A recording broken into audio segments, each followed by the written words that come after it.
everyone. I am so glad that you are here, and I'm very pleased to be here. I hope you're having a good day.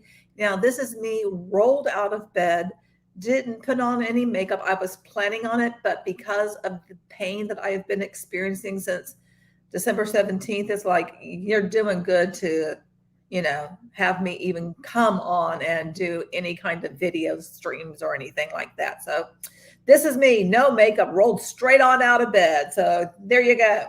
And with salon paws on my neck, BioFree slathered on my back, just took a Flexeril to help with the muscles relax. But today I have a very special guest. I have Doug Brooks here. And today what we're going to do is talk about the original Business Opportunity Rule, which came about from the Federal Trade Commission, the FTC. And then we're going to go into a recent ANPR that was about deceptive earnings claims and how the FTC is revisiting the Business Opportunity Rule and why they're revisiting the Business Opportunity Rule. So let me go ahead and bring Doug on here. Hey, Lamar. Hey, Michelle, how are you doing? Hey, Joe, thanks so much for being here. Hey, Doug.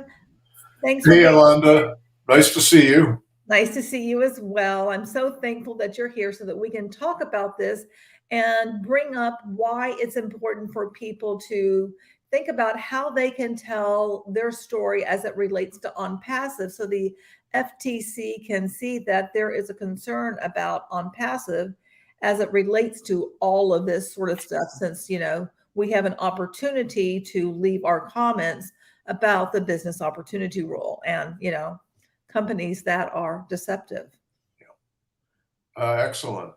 And as a general rule, I always encourage people, if they've been ripped off or affected in any way by a company, the FTC has a complaint page, and you can submit your story online. You don't have to follow any fancy legal format or anything. You can just say, hey, I had this experience with this company.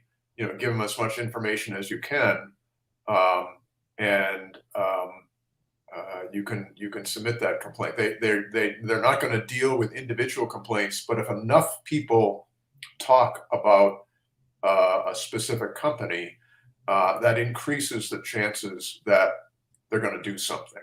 That's just a general thing. We have a more specific issue with on-passive and multi-level marketing.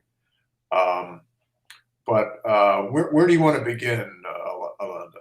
Well, I'd like for you to tell my audience how you got involved in dealing with cases with multi-level marketing so that they're aware of that, because you've been dealing with it for a long time. Yeah, I actually, back in the 1980s, I worked in a law firm that specialized in franchise law.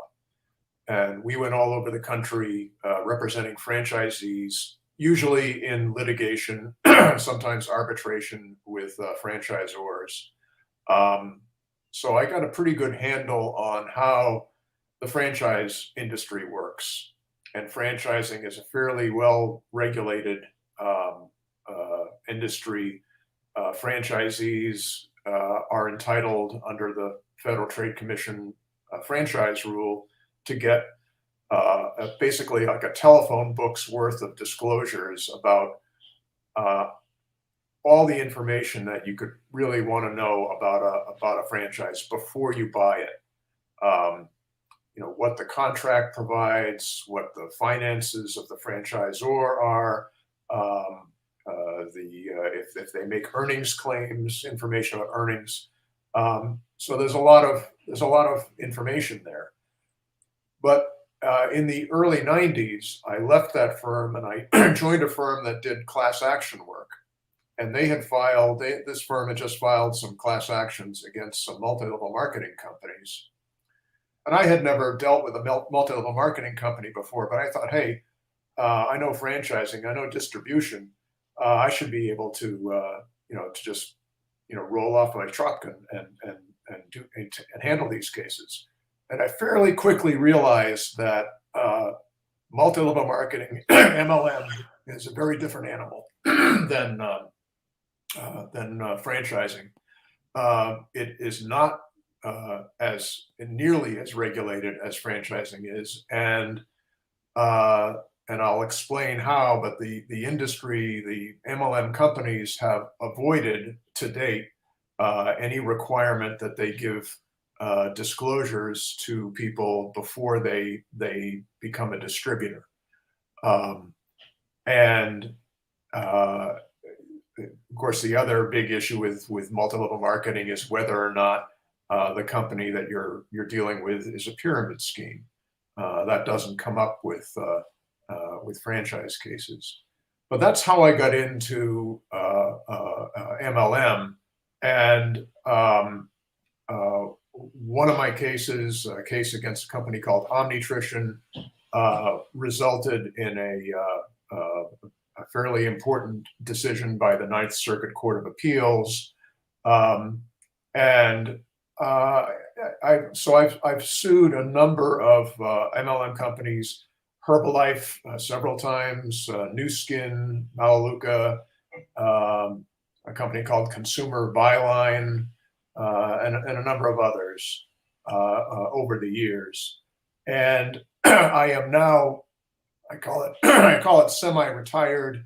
I still am actively practicing, but I do primarily pro bono work, and that includes both advocating to the FTC and other federal agencies that they should do a better job of regulating MLM, and also I from time to time I represent consumer advocates who are threatened with suit or are actually sued by MLM companies for speaking out, because this is an industry that does not want to show their dirty laundry in public, and there are people out there, and you are absolutely at the forefront of people who are speaking out against these companies, and you take on some risk when you do that.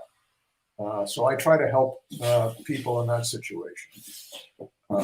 So I think that brings us more or less up to today. Yeah.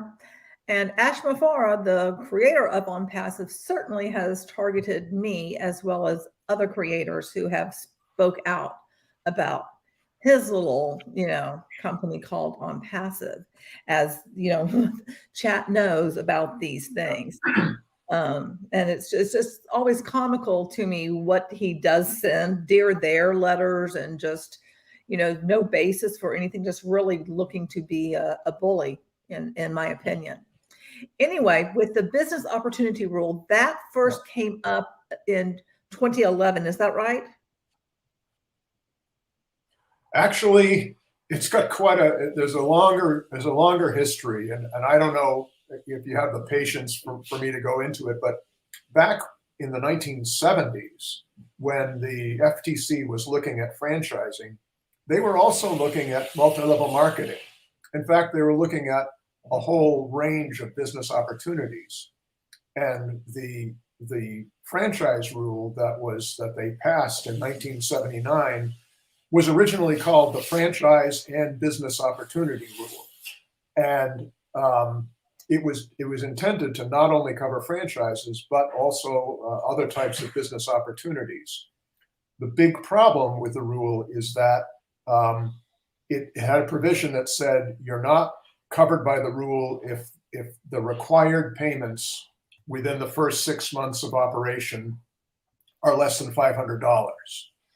So basically, franchising and business opportunities went in two different directions. Franchising, very often the franchise fees are 10 or 20,000 or more, but with multi-level marketing, the most of the players there decided, well, we'll just charge less than 500, so we don't have to worry about providing pre-sale disclosures. What the franchise rule says is, if you're going to sell a franchise, at least 2 weeks before you make the person sign a contract or pay anything, you have to provide them with disclosures in 20 different areas.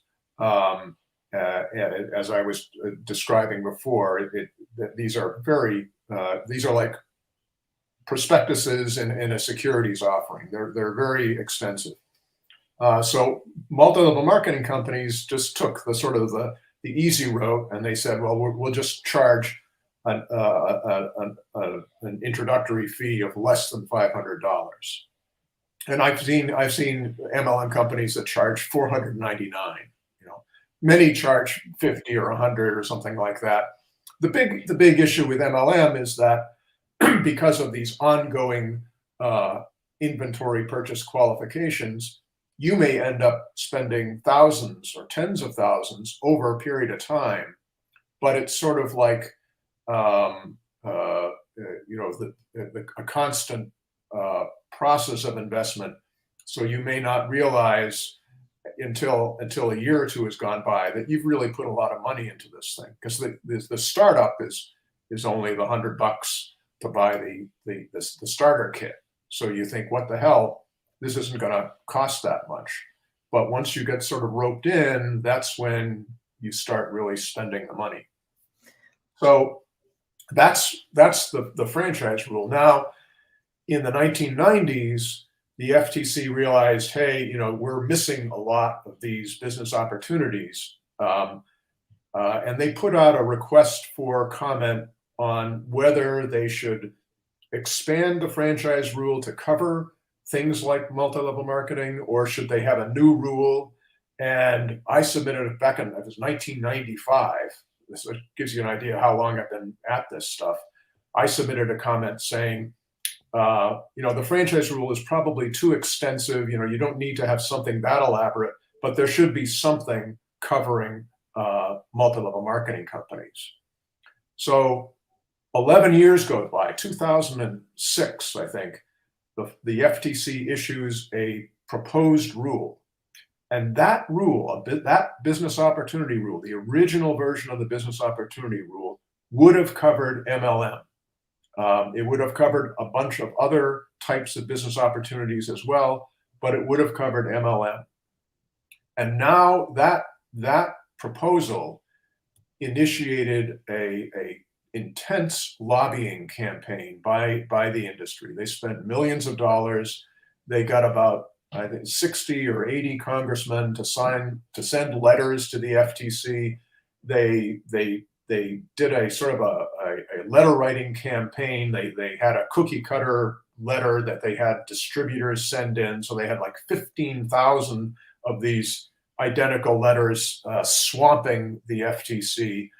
And after 2 years of this, the FTC basically put up the white flag, and they said, okay, we're going to exempt MLM from the rule. We're going to cover other types of business opportunities, things like rack sales and vending machines and stuff like that, which are really not a big part of, you know, they're very small industries. But we just give up on MLM. And that rule didn't become final until 2012. And so that gives you an idea of how long the regulatory process can take.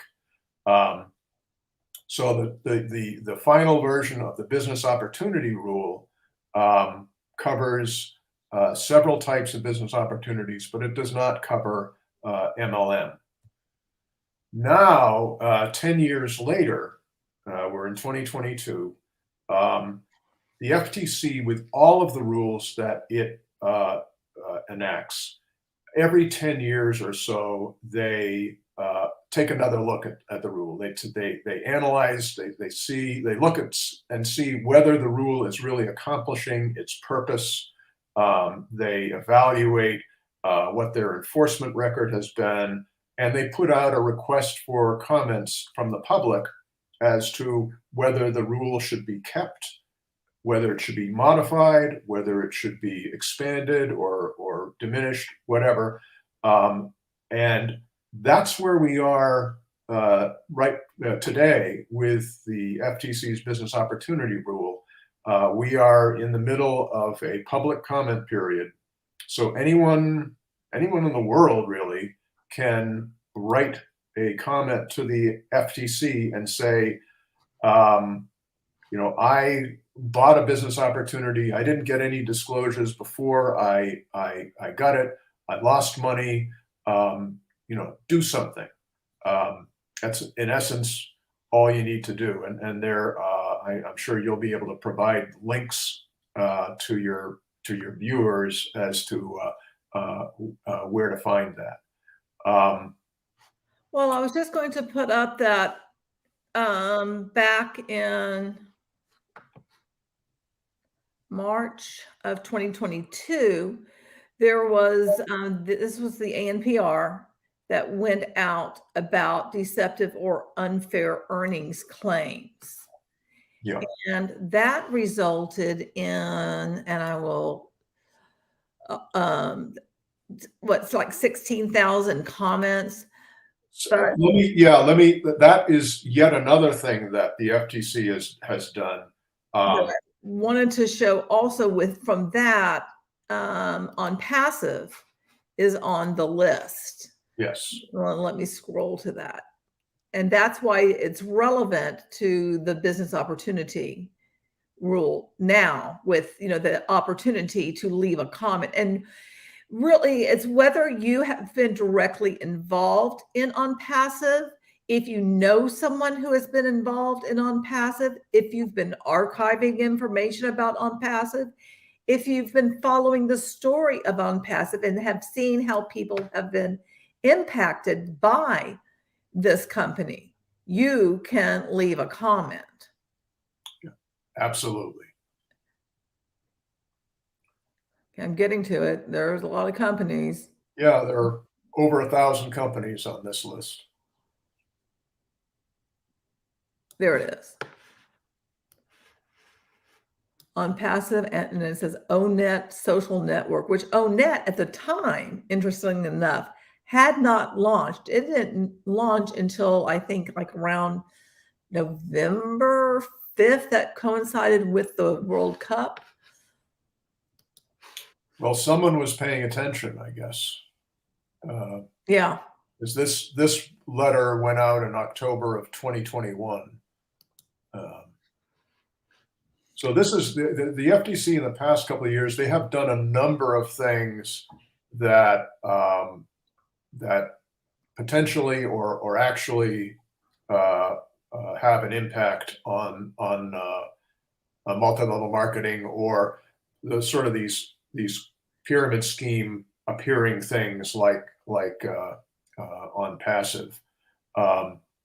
This letter that you mentioned went out to over 1,000 companies, and the common feature there are these are companies that promise or propose that if you join them, you will get income of you will be able to earn income of some kind.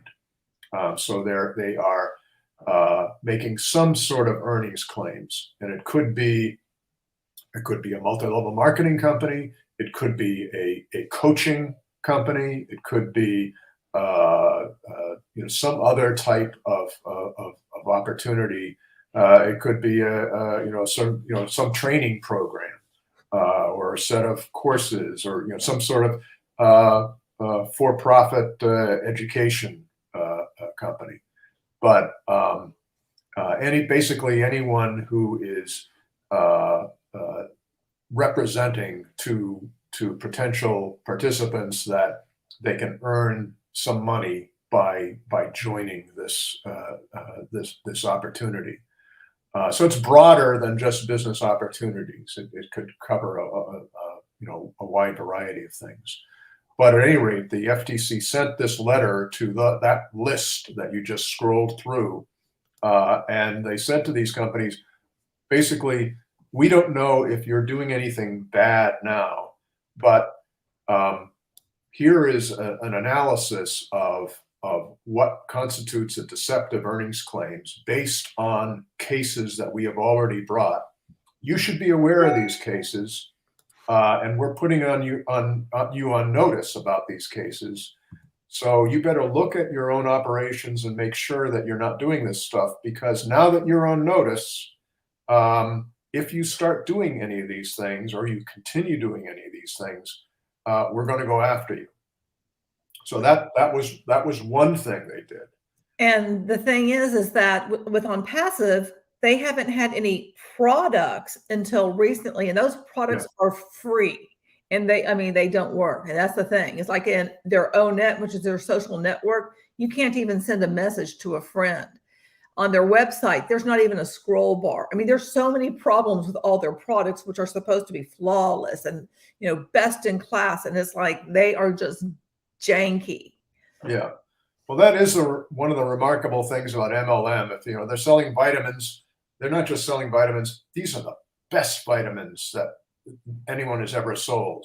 This is the best makeup that anyone has ever sold. This is the best water filter that anyone. Always some fantastic thing. And then if you actually go and go to Walmart and research the thing, you find out it's you can get the same generic stuff for half the price. At a regular store. You don't need to have a salesperson sell you this stuff.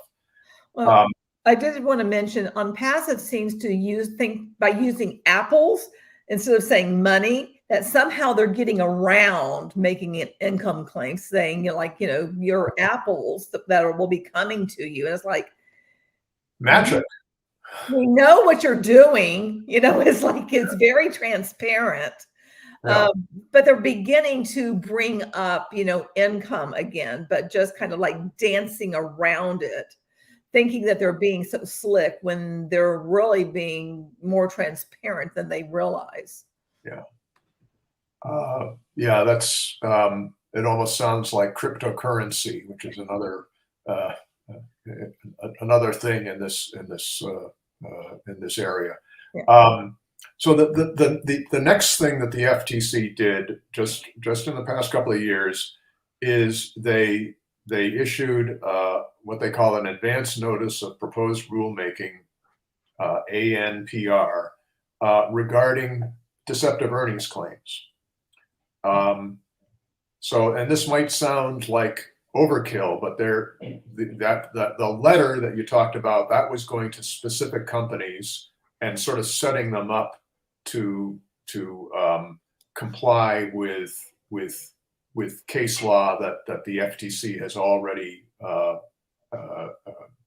accomplished over the years. But this ANPR regarding deceptive or unfair earnings claims, this is going towards actually having a rule, and it may seem odd that we need to have a rule saying thou shalt not make deceptive earnings claims, but there is no specific federal law on this topic, and the FTC as a federal agency is sort of commissioned to sort of fill in the gaps, and they can do this by their rulemaking power. So an FTC rule, once it goes through the whole complicated process, has the force and effect of a law. And what the FTC is proposing to do is to have a rule that prohibits unfair and deceptive earnings claims in a wide variety of industries, not just MLM, but for-profit education, coaching, gig economy things like Uber and Lyft. Basically, anybody who's saying you can make money doing this thing. So that process started back in, I think it was February of this year. And again, there was a 60-day period for making public comments. And there were over 1,600 comments that were filed. And the vast majority, I think it was over 95%, were by comments from victims of multi-level marketing scams. So even though this deceptive earnings claims proposal was not specifically targeted at MLM, most of the comments, the vast majority of the comments did relate to to MLM. And I think that had a real impact on the folks at the FTC, because they have issued some public statements since then, indicating that they have carefully read these comments, and they are considering what to do. And so that brings us right up to date, because now there's a second ANPR, which relates to the business opportunity rule, and that's what I was describing before. So this second ANPR specifically relates to the business opportunity rule, and the question there is, should the business opportunity rule be expanded to cover other types of business opportunities? And if you listen to me, the answer is a resounding yes. The rule should be expanded. It should cover things like multi-level marketing. And the reality is that the rule really isn't that onerous a rule. All it says is you've got to provide, if you're selling a business opportunity, you've got to provide a one-page disclosure statement that gives information on 4 different categories.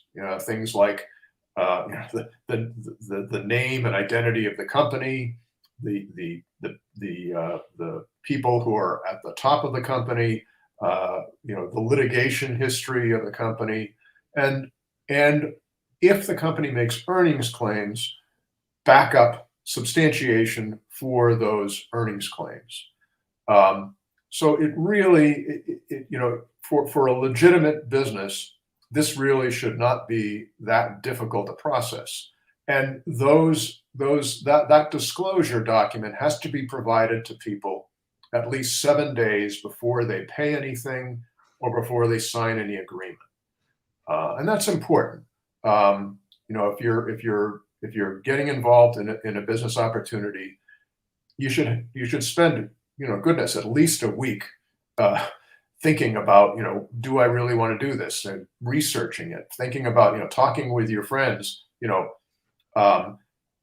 so often, MLM victims come to me, and what they did is they went to a meeting. They didn't really know what it was going to be about, but everybody was all excited, and everyone was nice and friendly to them, and the people got up on stage and talked about how they used to be poor and now they're rich, and they got really excited, and they just signed up right there, then and there. And that's the way a lot of people get involved in MLM. They don't do a lot of reflecting or analyzing or researching before they get involved in it. And all the information they have comes from the people that are trying to sell it to them. They don't really have an opportunity to sit back and do some research and go to the internet, or go to a business, or the FTC website, or any place to research these companies. So the 2 things that the rule provides, that basically that 1 week waiting period before you pay anything, and the disclosures, so that you see, at least get some minimal information about the company that you're thinking of joining. I think the rule should be expanded both to cover MLM, but it also should be expanded to increase the number of the types of things that a company should have to disclose before you get someone involved in it. But it would not have to be as extensive as the franchise rule, but it still should, there should be some basic information about, how much is it going to cost you to participate in this thing? What are the typical business expenses?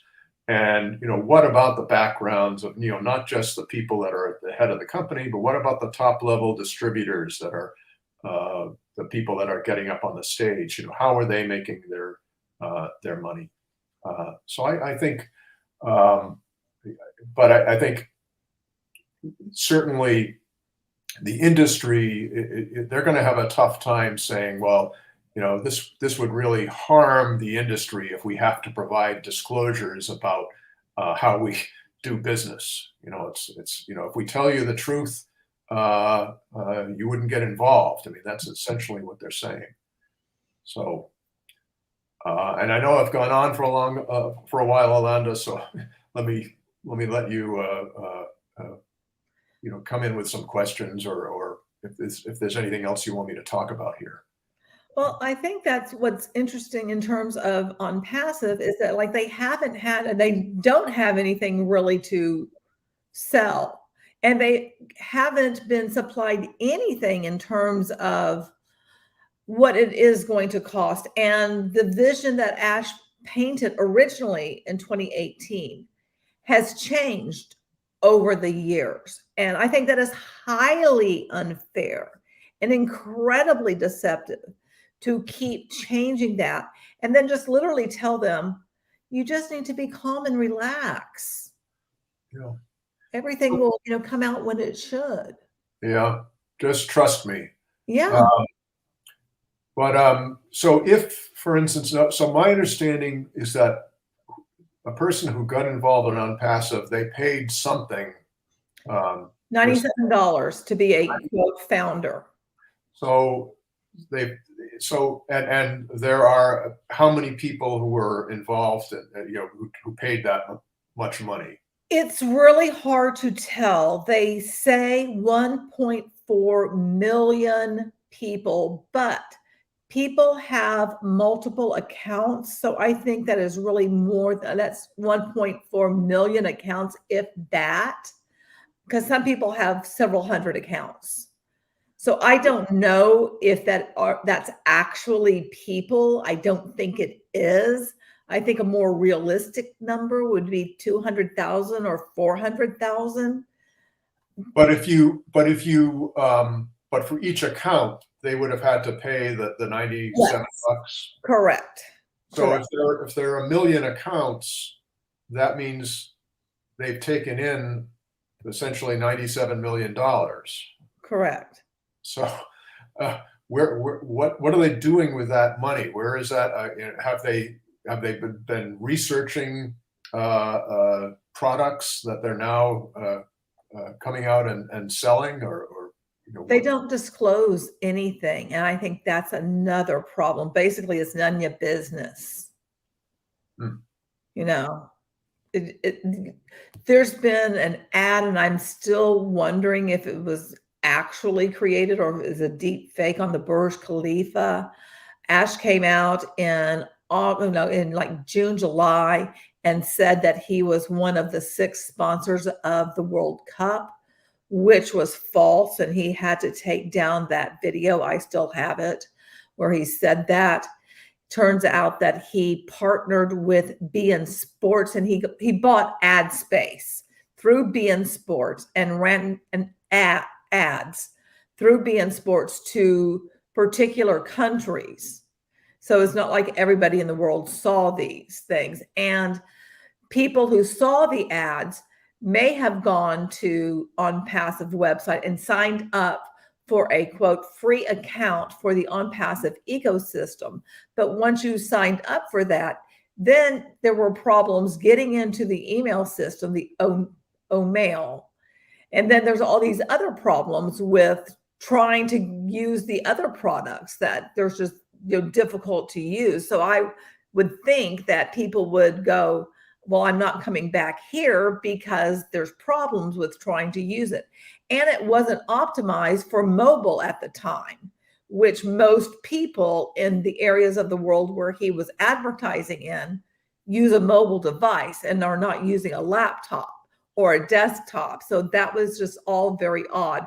To this day, he is still having founders migrate themselves, which that should have been seamless and the data should have moved over for them. But no, we're not going to do that. He always does everything in the most worst way, ass backwards way possible to just string everything out and tries to blame the founders for doing everything wrong.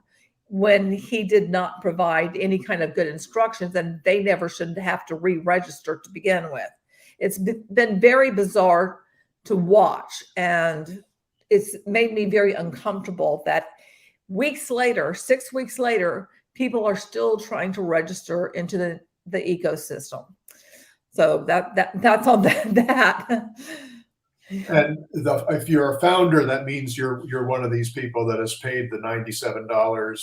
That's correct. He recently, though, came out and said that when the clock starts ticking, because you have your foundership for a year, but the clock hasn't started ticking yet because money hasn't exchanged hands for any of the paid products. And when it does start ticking and through the next year, you may or may not be allowed to continue to have your foundership, because now there's going to be criteria that's not yet disclosed what that criteria is for you to hold on to your foundership position, which may or may not have a fee associated with it. He used to tell them that there was going to be a fee, and it was going to be, I believe, $950 or something like that. But now he's not saying that. He hasn't told them yet. There's supposed to be a corporate webinar happening the next several days where he will talk about that, and also talk about the different packages for the paid product called O Connect, which was supposed to launch on December 5th, but didn't. In August, 9 products were to come out, and they didn't. And then 3 more in September, which didn't. This is kind of a pattern. He'll promise something, and then it doesn't happen. And the founders just continue to go along with it.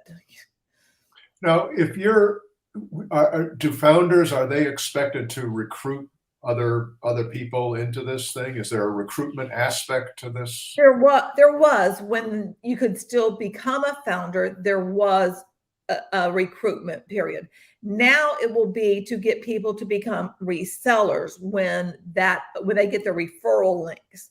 There will be people, everybody will be on a rotator. So all the founders will be on a rotator. And then when you're a reseller, I'm presuming they'll also be added to that rotator, which will just make it even more difficult for people to, get others where they earn commissions from them buying products. So, so far it looks like this guy has achieved, the sort of the holy grail for scam artists, which is, get a little bit of money from a lot of people.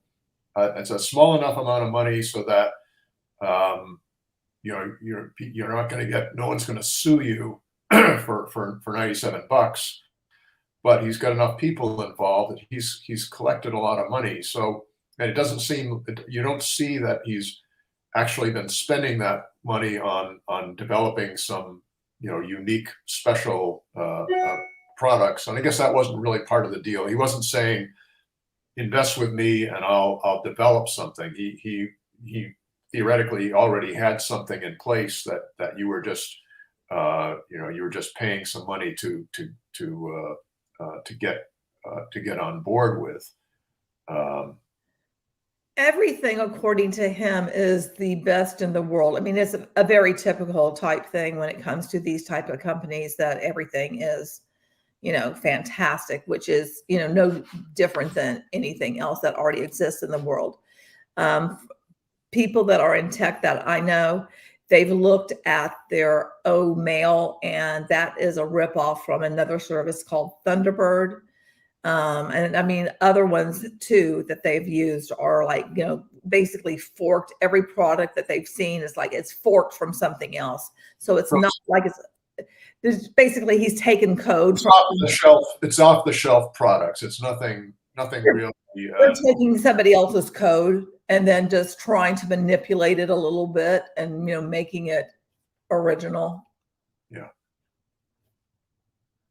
So again, nothing, special. And that's probably why there's always these problems with logging in every single time that the back office has been upgraded or changed. there's always been login problems. We've watched it for, a year, that there's constantly been login issues. And then the founders are always blamed for them not logging in correctly, for them not doing something correctly. Well, I would encourage anyone who is, who's ponied up some money to join this thing, which has resulted in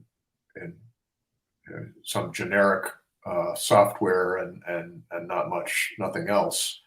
I would encourage you to report this to the Federal Trade Commission. It certainly seems like something that they should be looking into. They have it seems to me they've got a chance, the regulators have a chance to nip something in the bud before people start spending a lot of money. I mean, if he was start talking about people spending $900 on getting to some level in this thing, but he hasn't actually started it yet.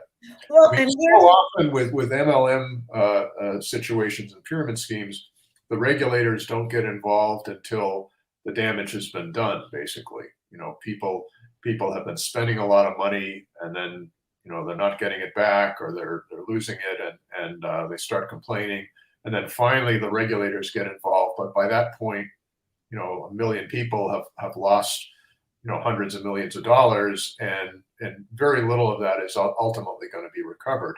Here, it looks like they've got an opportunity to stop this thing. I mean, he's taken in probably, this sounds like in the area of $100 million, but if these people are loyal and they believe in him, he's got the opportunity to take in a lot more. But if they can stop him, maybe they can avoid that kind of loss for many people. Barbara asked, how can the FTC nip this in the bud? The FTC, the statute that created the FTC says that they have the duty to act if someone is committing unfair or deceptive acts or practices or unfair methods of competition in trade or commerce. It's a very broad mandate. And the statute gives the FTC the power to bring enforcement actions. They're civil enforcement. These are not criminal. These are civil enforcement actions. But the FTC, if they find that someone is engaging in unfair, deceptive acts or practices, they can go to court and get an injunction to shut them down. The statute was worded, it was consciously worded in very broad language. Unfair, what's an unfair practice? What's a deceptive practice? It was left to the FTC to sort of define what is unfair, what is deceptive. And the FTC has, they've done this both through their process of bringing enforcement actions and developing through case law what is unfair, deceptive. And they have this rulemaking authority where they can promulgate a rule, which is basically like a statute. And that rule defines what is unfair or deceptive. So they have a number of different ways that they can sort of fulfill their mandate. But in this particular instance, I would think they could bring an enforcement action and try to get an injunction against this company continuing to make deceptive statements to people, deceptive statements about the products, deceptive statements about I don't know what kind of income claims that they're making. But at this point, no one is making. It sounds like no one is making income at this, other than the founder. Other than there are a couple of people that Ash does give super chat, super stickers to, that have YouTube channels, and other founders are also supporting them through super chat and super stickers. They're not making money themselves, but they're giving money to them in that way. That's the only way people are making any money, is through AdSense and super chat and super stickers. Well, you know, at minimum, I would say that should be disclosed. How does that money being made? How much is being made? What do you have to do to make that kind of money? And how you know, how many people is that really an opportunity for? At a certain point, it seems to me you know, you've got too many people doing the same thing. You know, how much of a market is there for this stuff? So, well, another issue that I find problematic is that you only can sell a product if you have bought that product. So if there is, like for this O Connect that is to come out, if there's an enterprise level for that, I would then presume, and this will come out like how this would work, but for you to sell the enterprise wide one, you then yourself would need to have bought at that level, and not, you know, like the individual level, which the enterprise one would be the one that would be the largest price tag on it. yeah. Well, this is the thing that I uh, uh, you know, tend to spout off about on multi-level marketing, because it's what I call it's inventory purchase qualifications. MLM companies tell you you don't have to buy anything. All you have to do is, you know, you buy the starter kit, but after that, you know, there's no required purchases.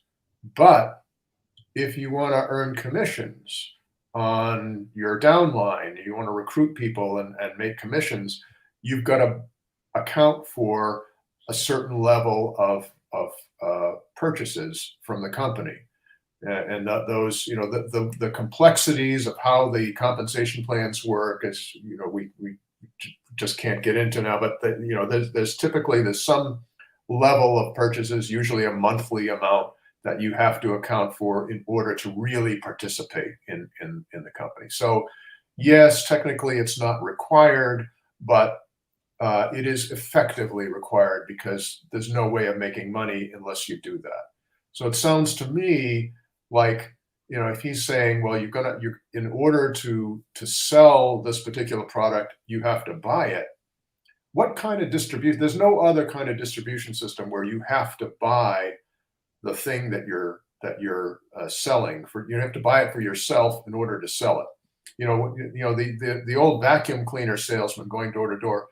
You know, he may have had a broom at home. You know, he didn't have to buy his own vacuum.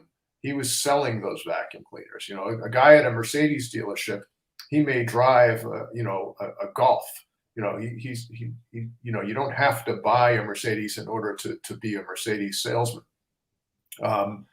There's simply no justification for saying that someone, in order to sell, for instance, an email service, that you have to buy that yourself.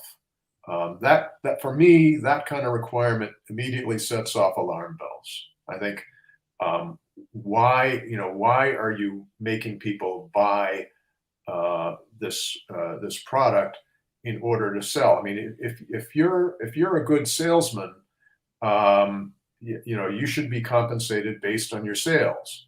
You shouldn't be compensated based on what you might or might not buy for your own use. So that sends up a red flag for me. As it does me. There's a lot of red flags that I see when I look at this company. That's why I talk about it, because it really concerns me. And it concerns me that people who do not use technology and do not understand technology, mainly senior citizens, they're being preyed upon. People in developing countries are being preyed upon, who, I mean, it can be 3 months, 6 months salary that they had to come up for this $97.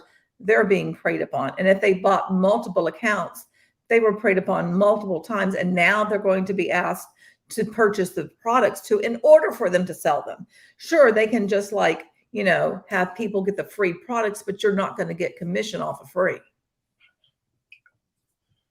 And I guess you've pointed out that this is an international operation, and where, $97 to you or me may not seem like a lot. I imagine that in India or some of the other countries where this company operates, that is a big, that is a large sum.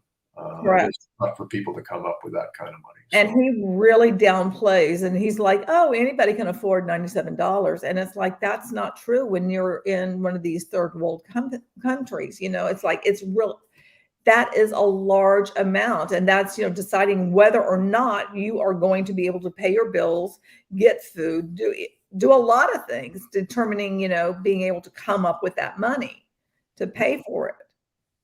And they already have now, so they're in it, and they keep expecting to be able to make money from it. But now he's also really pushing the idea that, this is not a money making operation. We're just here to serve humanity. yeah.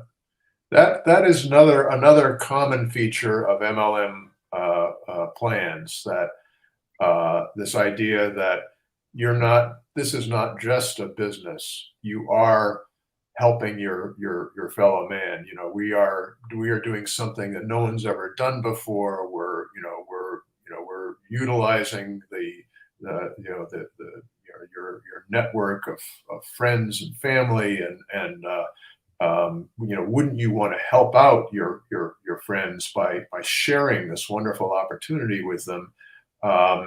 And they create this picture of this wonderful world where people are sharing and giving, and of course what it really is this money making scheme where 1% make a tremendous amount of money and 99% lose, but they portray it as this magnificent process of benefiting humanity, and it's of course nothing of the kind.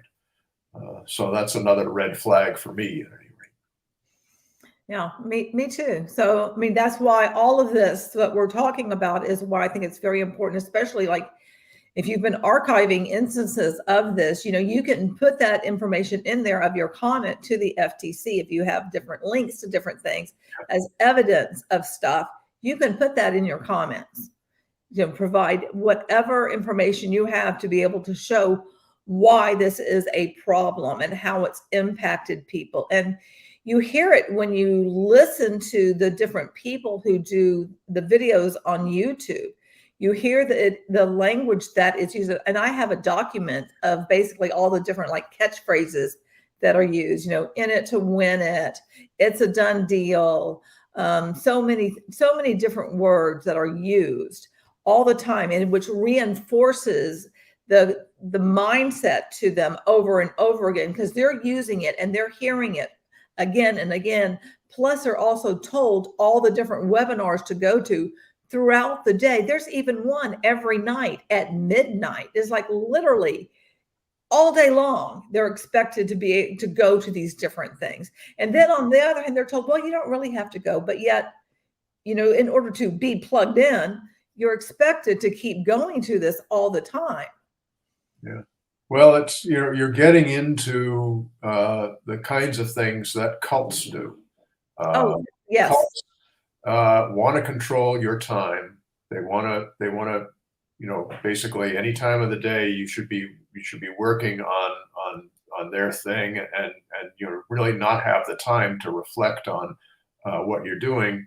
And they manipulate your language. There's a phrase, thought stopping cliches. They come up with little verbal formulas that are used to basically stop the thought process. If you're this seems to be falling right in line there. Again, and it's a way of getting people to not think about what they're doing and whether they're really spending their time wisely and spending their money wisely. It has really evolved into, as we've watched it, a cult of personality, because you see in the different webinars, if Ash is there especially, just a lot of praising of Ash. And even if he's not in the webinars, you see it on the other ones where where they just like go on and on about like him being the savior. And he has basically said he's been put here by God to bring OnPassive to the world and for the betterment of humanity. And it becomes very cringe and extremely alarming. Yeah. And, you know, and I really worry about the people who are involved and what will happen to them when this eventually does fall apart. Yeah. Oh, I think you have, you're right to worry about that. I think, and like I say, this is unique to me to watch what you're doing, because it does seem like there's an opportunity to get this thing shut down before they cause some real damage. And you know, he's taken in a lot of money, and it's not clear to me where that money has gone. So I hope enough people speak up and report their experience. It's so important with any of these things, to speak out. And you know, the FTC has a very broad mandate, but they're a small agency, and they can only do so much, and they have to basically, you know, make judgments over what cases to take on. And so you know, if we have enough people speaking out about a company, that will increase the chance that they will do something. So Barbara asked, what do we need to do to shut this down? And I think this goes back to like, to leave a comment about like your story. Can you give some sort of outline, and I can actually type out the outline and then share it, and I can put it on my community tab too. You know, let me just see if I can send, I wrote an outline for the business opportunity rule, and I think that you could use that. If you don't mind, let me just look up and see what I've got here. Sure. Michelle says that she might have one. Yeah, I really want the people from OnPassive that have been, whether they have been part of OnPassive, whether they know someone who has been in OnPassive, whether they've been observing the evolution of OnPassive or have been archiving information about OnPassive, to be able to have something to kind of like, you know, go by, like, okay, how do I leave this comment? And it doesn't have to like answer the questions that the FTC asks, you know, for you to like leave a comment. You can actually show the story in your own words, in your own way. Yeah. I don't want to keep you, Alonda, but maybe what I can do is find this and send it to you after we're done. And John, you're incorrect. This is not the first time he has gotten information about OnPassive. We have been discussing it over many months. John, that is making this comment so that you know, he is way into OnPassive and likes to come into streams and say how inaccurate people are and everything. And I welcome him. Thank you so much for showing up. But you are wrong. Doug has heard about OnPassive over months. This is not the first time he's heard about it. Yeah, and I've seen some of your programs, Alonda.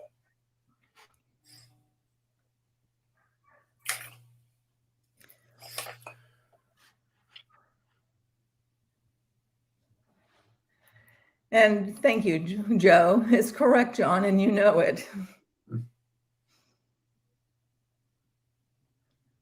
And Doug is the lawyer who responded to the community manager's email that I got, not even from the legal team. That was on behalf of OnPassive. Yeah. And if you want, you can share that with your group, but that's totally up to you, Alonda. Thank you, Doug.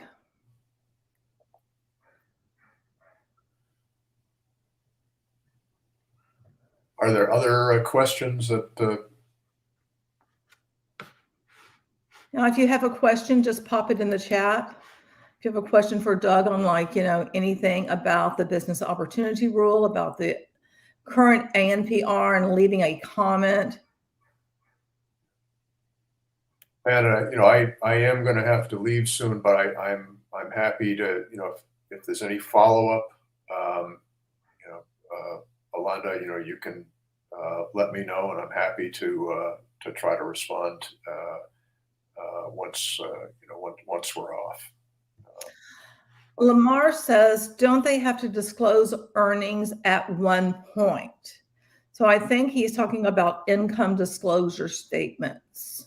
Yeah, there's no, at least there's no federal requirement that they ever provide um, earnings backup.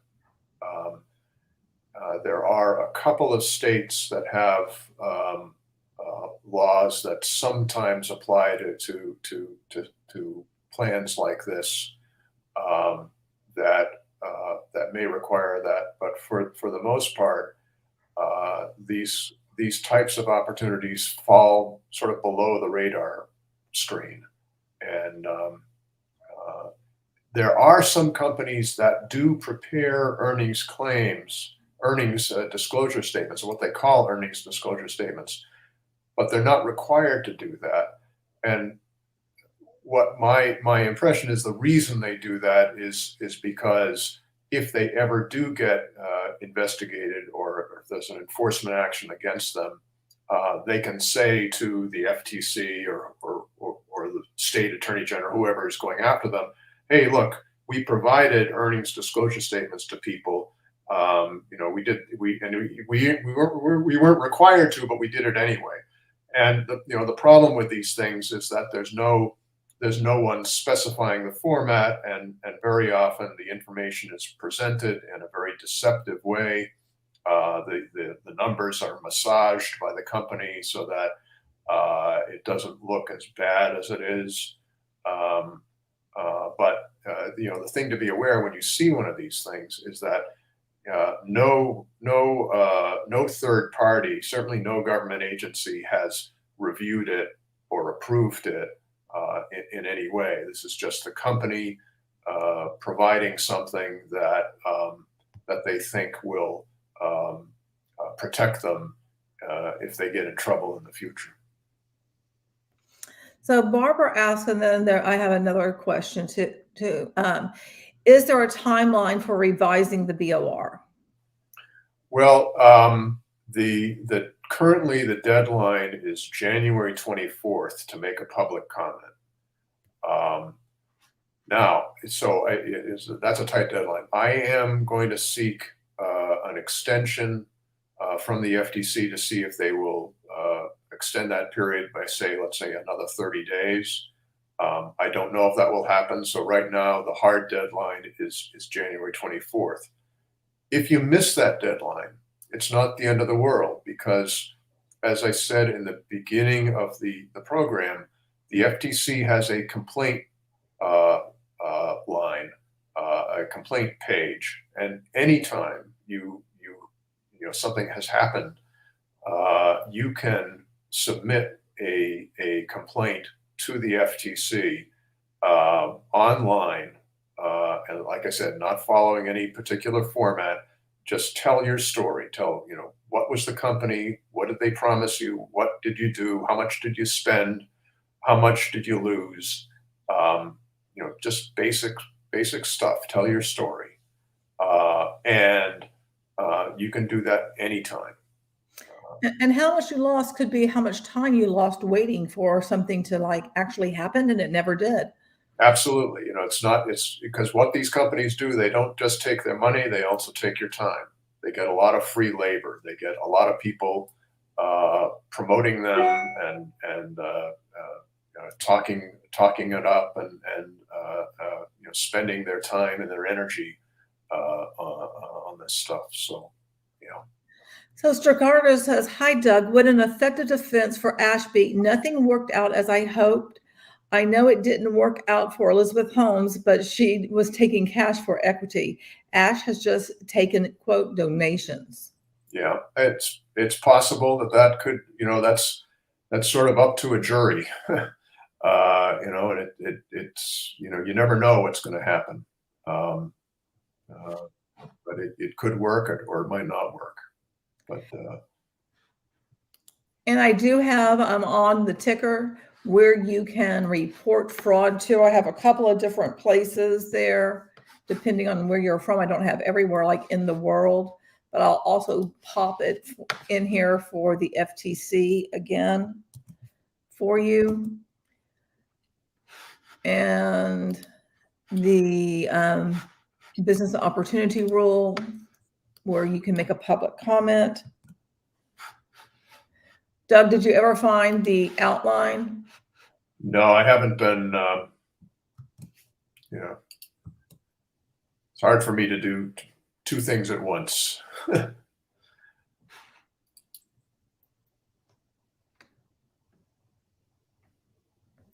And someone says the next corporate webinar is this Friday.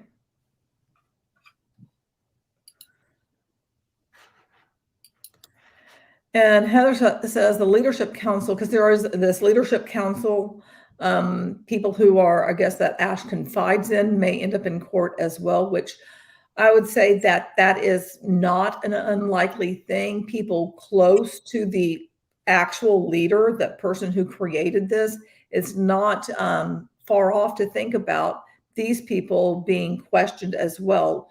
Look at what has happened with OneCoin, and there's a lot of people being dragged into, court about that. So it wouldn't surprise me if people were asked a lot of questions about what's been going on and what they know. So Alonda, I am emailing you the outline. I just found it. Okay. And I am really sorry. I do need to get going. Okay. No worries. Well, I want to say thank you so very much. I will put the outline on my community tab. I want to thank everyone who participated here in the chat, and thank you to our lurkers as well, and to the Onpassivians who joined us, even though you were not kind, because you guys never are kind in any of the comments that you make in chat, nor in any of the comments you make on any of our videos either. Y'all always come at us with, just, with such a bite, which we are trying to be as polite as we can and point out the truth. Anyway, enjoy the rest of your day. And I'm probably not going to do another video this week because I've been in such extensive pain. I'm really trying to relax everything, but I have more things planned. And next week, I am going to have on as a guest a professor of marketing so that we can talk about the marketing aspect of OnPassive. And this is someone who has seen a lot of the OnPassive material because I have sent it to him. And we'll just talk about, is it janky or is it not janky? What's going on with the marketing stuff? So thank you, everyone. Have a wonderful rest of your day, and look on my community tab for an outline that you can follow on how to leave a comment about this ANPR and the experience that you've had, whether you are part of OnPassive, whether you are a lurker, whether you are someone who have been archiving, whether you have just been, watching it pass by and just are interested in the entire debacle of OnPassive. So enjoy your day, and I will see you next time. And don't forget, you're beautiful and I love you. Until next time, goodbye.